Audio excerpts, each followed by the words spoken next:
This video contains spoilers for the amazing Digital Circus, The Last Act. If you have not seen this in theaters and are waiting for the YouTube release, please click off now. If you can support the official release, please give Glitch money so they don't hunt me for sport. The amazing Digital Circus just crossed the finish line. On the big screen nonetheless, serving as a monumental victory for indie animation, landing a spot in the top 5 of the domestic box office with a whopping $19.5 million raised. With this top 5 also consisting of Backrooms and Obsession, it's a YouTube theater takeover, and I couldn't be happier. That said, after watching The Last Act, you probably have some questions about that ending. Questions I have answers for, like how the hell did Caine come back? Or why did they play Stevie Wonder during a montage of Jax and Pomni moments? It ain't cause of shipping, I'll tell you that much. Let's break down the somber ending to indie animation's biggest online phenomenon yet, what it has to say about redemption, and the fatal flaw in the I can fix 'em mentality. Why you can't save someone who doesn't want to be saved. And if you end up enjoying this video, please throw it a like and subscribe with notifications on. I definitely got some more circus talk in the tank. I just want to know that there's an audience for it. Now let's get started. Right away, this finale brings things full circle by bringing back the roll call from the first episode, but this time without Caine's narration, as our boy got inadvertently kirked by Kinger at the end of episode 8. Wait.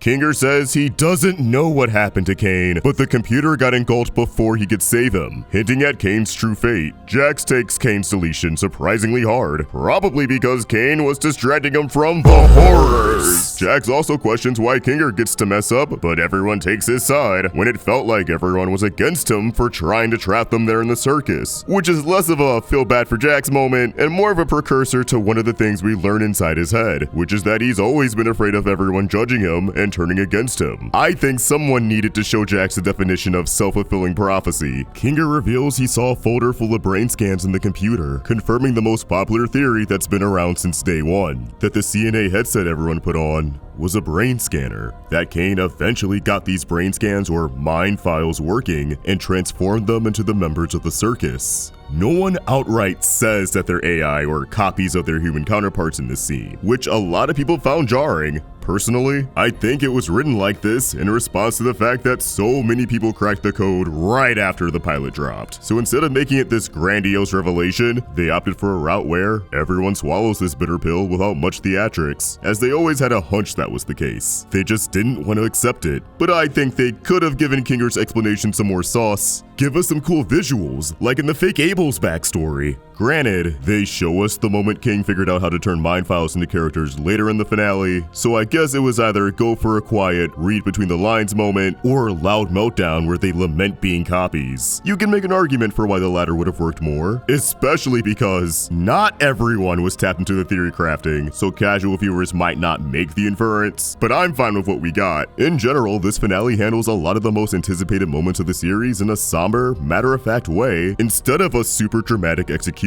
which is gonna underwhelm people, but I dug it. Everyone hits a low after this revelation, leaving only Pomni and Kinger to slowly repair the circus with conjuring. The two share a heart-to-heart about how scared Pomni is, Kinger giving the reassurance that things will be okay, and that Pomni already navigated through the unknown once before, adapting to the circus faster than everyone else. Her strength, optimism, and concern for the people around her will continue to be everyone's guiding light moving forward. Through a montage, everyone else eventually joins in on fixing up the circus, save for Jax, who eventually approaches Pomni with something to say, but backs out at the last second. The final interaction the two would have before his fate begins to unravel. What was Jax going to say to her here? I think he was ultimately going to thank Pomni for having his back throughout everything, always trying to keep him included in a part of the squad, even after the red button debacle. I think he was on the verge of accepting his circumstances and Pomni's help, but he knew that would require opening up about his past, which he just couldn't bring himself to do again.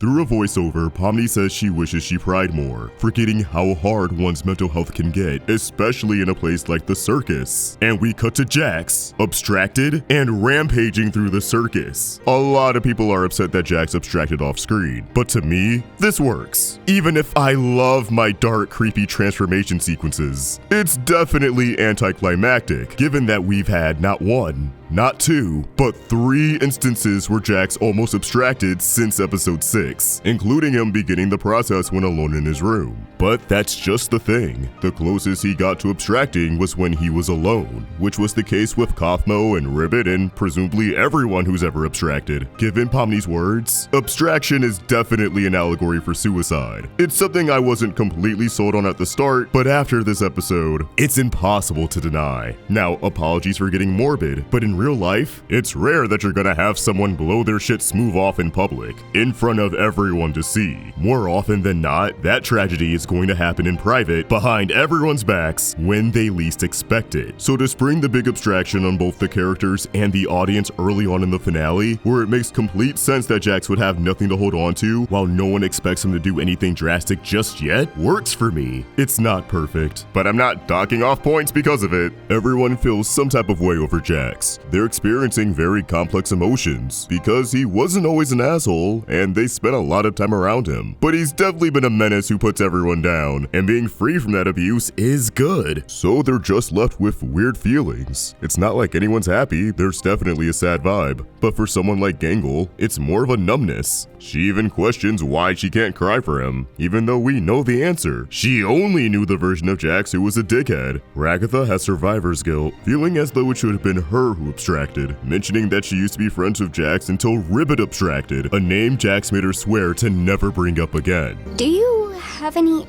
actual friends? Not anymore.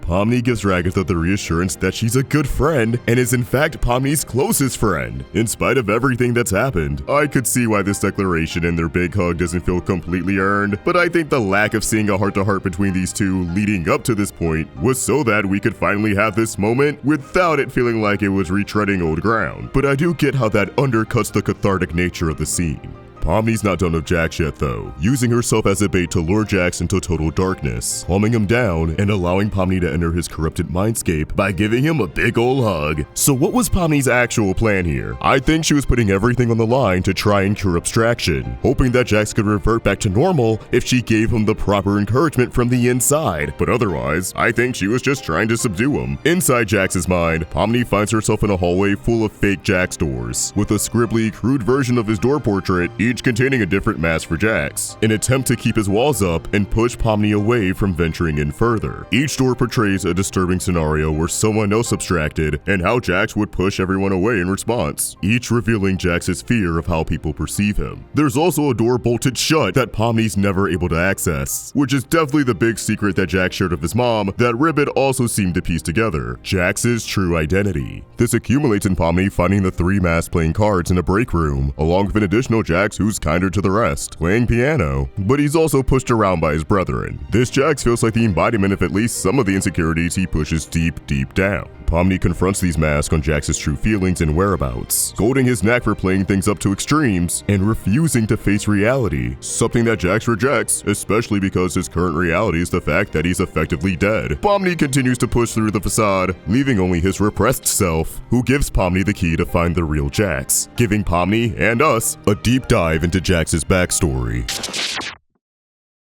Our guy Jax grew up in a messy household. His dad wasn't really around and was never proud of him, setting impossible standards for Jax to live up to. Then when Jax's parents divorced, he never saw his old man again. Jax's mom also changed for the worse after the divorce, taking out all of her complex emotions on Jax. Her love, her frustration, and her rage, always telling Jax that he was less of a man than his father. One day, Jax opened up to his mom about a big secret that he regrets sharing with her. Something he says is deep and personal, yet was met with her laughing in his face and berating him. This secret is almost certainly Jax being trans. For context, Jax has always been insecure about coming across as effeminate, always wanting to be perceived as the peak of masculinity, never letting anyone into his room because it would be considered pretty girly. Pink wallpaper, pink furniture, lots of rainbows, you get the picture. Plus, Gooseworks has stated before that Jax is her self-insert, Goose herself is a trans woman, and she even said, in reference to this finale, "Thanks to everyone for allowing me to make this show all personal." Not to to mention this iconic drawing she made of Jax. Jax hated feeling like he had to be the man of the house and live up to this idea of masculinity when he wasn't really a man, and he thought sharing this truth would help them move past all this. But instead, she refused to take him seriously, and after berating Jax, she hugged him, which deeply confused him, overwhelming him with all sorts of emotions, leading to Jax pushing his mother off him with all of his strength. She fell to the ground, and she didn't get up. Panicked and unsure of her fate, Jax ran away from home, living on the streets and presumably finding his way into the abandoned CNA building, putting on the headset and sending a digital copy into the circus where he met Kaufmo, Kinger, Ribbit, and Ragatha. Jax actually had a panic attack when he first arrived, before being comforted by Ragatha and Ribbit. Ribbit always stood by Jax's side, helping him adjust to circus life along with Kaufmo. It seemed like Ribbit and Kaufmo were a duo before Jax arrived, so the three became a trio, but it was clear that Ribbit and Jax had a special connection, and after an adventure, the two opened up about their life stories. Ribbit cut ties with her Mormon parents and never reconciled before joining the circus, which she feels regret over. Jax feels comfortable enough to share his own story and confesses that he hates how he'll never know what happened to his mom. Ribbit gives him much needed reassurance and the one thing he never got from his parents: acceptance. Putting her bow on his head, it's a beautiful moment that would have deepened the relationship, but alas, Jax's insecurities get the best of him when Kaufmo knocks on Ribbit's door, derailing the flow of their conversation and causing Jax to clam up, threatening Ribbit to never tell anyone about their talk or he'll never speak to her again. Unfortunately, Ribbit didn't have to break that promise in order to lose her friendship with Jax, as the mere idea of Ribbit outing him causes Jax to go on the offense and burn the bridge for her. First downplaying their talk to Ribbit's face and denying that the story was even real, then distancing himself from her, declining any chance to hang out, telling people to not believe anything she says about him, and blowing up on her when Ribbit tries to confront him about it, saying she's reading into the night they shared and that he doesn't want her to hold anything else over his head, even though she never did. Jax couldn't accept the reality that no one was against him, and being so afraid of putting himself out there and living his truth, he decided to make his insecurities and negative thoughts his actual reality. After falling out with Ribbit for good, Jax began acting in ways that isolated her from everyone else, causing her to be all alone, and eventually, despite Jax coming so close to reconciling with Ribbit on a couple of occasions, but never pulling the trigger, she abstracted. Kaufmo tried to extend an olive branch to Jax afterwards, but Jax continued to embrace his mask and evolve into the emotional terrorist we meet in the beginning of the series. We also learned that Jax is responsible for Gangle's name, bullying her from the moment she spawned in, feeling that the name was as pathetic as she looked, and Caine immediately took a liking to it with his own passion aggression towards humans. This moment definitely soured everyone's perception of Jax. They all look at him like, what the hell, dude? It was already obvious, but Jax also contributed to Kaufmo's abstraction, as the super chill clown inadvertently conjured up an exit and tried to show it to Jax, only for Jax to turn his back on him and call him crazy. We also see that after the events of the pilot, Jax actually had a breakdown over Kaufmo's abstraction, mourning him in private before the funeral even came up, only to taunt himself in the mirror in a way that I can only assume his parents did, mockingly asking, "You gonna cry looking like that?" Which definitely gives the vibe of, "You're a guy, men don't cry." Caught up to the present, Pomni finds Jax deep in the void of his mind. As she marches towards him, we're met with a parallel to her nightmare in episode 2. But instead of Pomni seeking into the abyss, it's Jax. Jax can't fathom why Pomni would stick around after learning about his past, all of his mistakes and transgressions. Why would she still care about him? His monologue in this moment confirms that, yeah, he knew what he was doing every step of the way, pushing himself away from everyone and turning them against him. Whereas Caine did it unintentionally, Jax did so with a purpose. He knew that this would always end with his abstraction. But there was one thing he didn't see coming, that Pomni and everyone else wouldn't completely hate his guts by the time he left, that Pomni still wouldn't give up on him. Jax didn't want to be mourned. He can't fathom why after all of this, he still isn't left alone. He still has someone looking out for him. And that makes letting go, leaving this world, that much harder for him. It forces him to face his actions as he dreams about what could have been. Pomni eventually reaches Jax and hugs him from behind, Steven Universe style. Pomni wishes that Jax just opened up to her, and she lets him know that even if he can't come back from this, it's not too late to talk before he's gone for good. Jax confesses that he's not ready to go and begins to panic, realizing what he's throwing away. And outside the mindscape, Jax ends up setting off a flashbang, getting engulfed by light, which is the last thing the abstracted need. We see a montage of Jax and Pomni's time together to a cover of Stevie Wonder's Isn't She Lovely, a song that Stevie wrote about his daughter's birth. So while you could view this in a romantic light and confirmation of Funny Bunny, I think the real intent is painfully clear. In his final moments, Jax was able to finally accept himself thanks to Pomni, and was briefly reborn, but it couldn't last for long. Pomni tries to hold on to Jax, sacrificing her own stability as touching the abstracted messes with your digital body. But thankfully she's saved by the rest of her friends, who constructed a bunch of Zooble arms together to grab her. It's kinda like the end of episode 2 made manifest. In the aftermath of all of this, the gang built a big fort to keep Jax calm in, and as they regain composure, restoring the circus back to normal and shouldering their pain together, we learn that they're being watched by